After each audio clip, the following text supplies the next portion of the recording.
नमस्कार बच्चों, आज मैं आपको इस्लाम धर्म में कुछ शब्दावलियाँ हैं उसको बताऊंगा।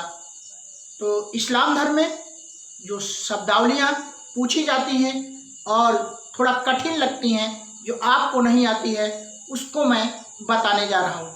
आइए बोर्ड पर एक एक करके समझते हैं। पहला वर्ड लेते हैं पैगाम।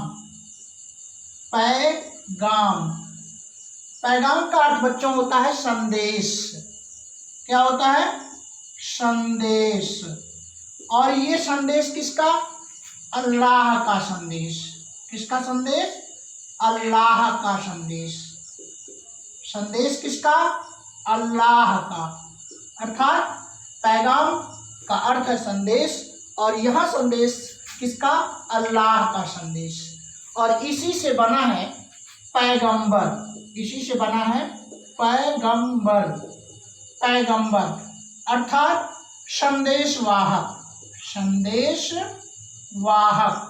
वाहक शब्दावली थोड़ा सा आपको कठिन लग रही होगी, और इसको बोलते हैं संदेश को लाने वाला। संदेश को लाने वाला अर्थात किसके संदेश को लाने वाला? अल्लाह के संदेश को लाने वाला पैगंबर कहलाता है। और पैगाम संदेश कहलाता है, अर्थात अल्लाह का संदेश।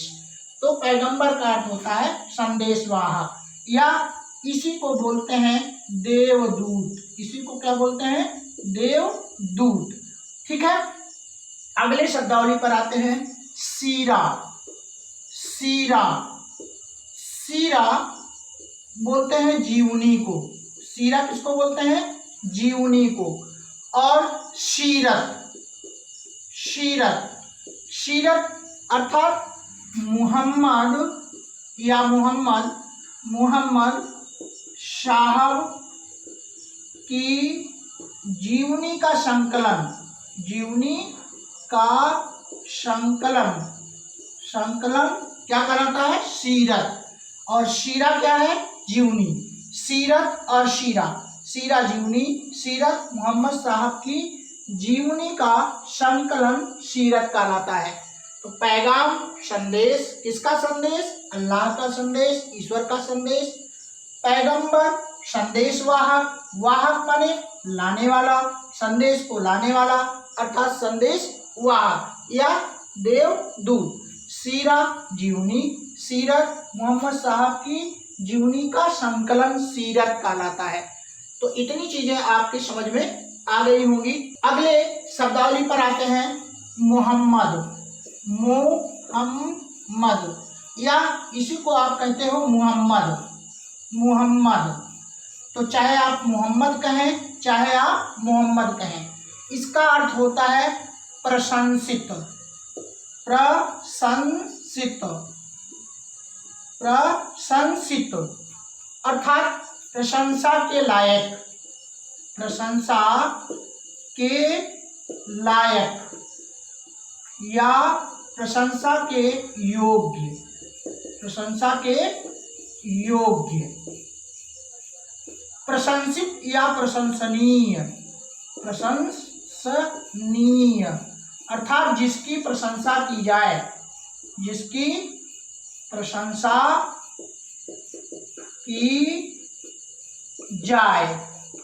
जाए वह। तो मोहम्मद साहब का या मोहम्मद का अर्थ है प्रशंसित या प्रशंसा के लायक या प्रशंसा के योग्य या प्रशंसनीय। प्रशंसनीय जिसकी प्रशंसा की जाए, वाहवाही की जाए, ठीक है, उसको बोलते हैं प्रशंसनीय। ये शब्दावली थोड़ा सा आपके लिए अच्छी होगी, क्योंकि जैसे जैसे आप आगे बढ़ेंगे कठिन होता जाएगा। तो मोहम्मद साहब, हजरत मोहम्मद साहब ने अपने अनुयायियों को, इस्लाम धर्म के जो मानने वाले लोग थे, उनको 5 सिद्धांत बताया था।